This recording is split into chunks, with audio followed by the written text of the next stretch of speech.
Hey everyone, Gil here at graymanprepping. On today's episode of Your Prep for Today, I want to talk to you about sewing supplies.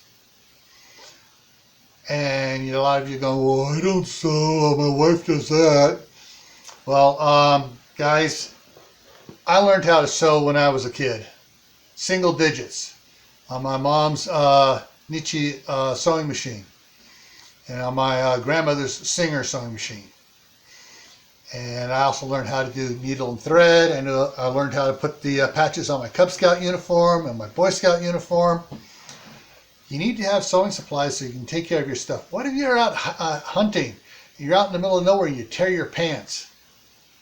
And you got a nice little tear down your pants there. Are you just going to, oh, you have to wait till I get home? Or are you going to be there in the hunting blind? Okay, flip it up, sew it right up, get it taken care of so you don't have a cold draft going, whoo, where you don't need a cold draft going.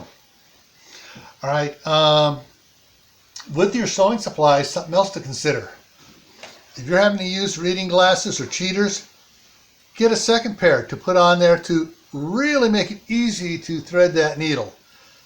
All right, second pair of magnifiers is great. All right, so stay happy no matter what life throws at you. Stay safe, don't go out and do anything foolish. Keep adding to your preps. Water, food, medicine, clothing, sewing supplies.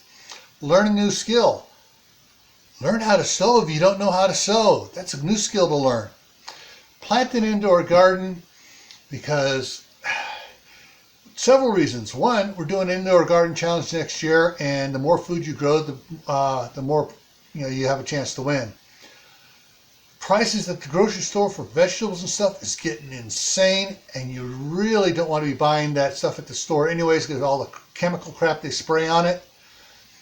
You want to grow your own food, either indoors, outdoors, or both.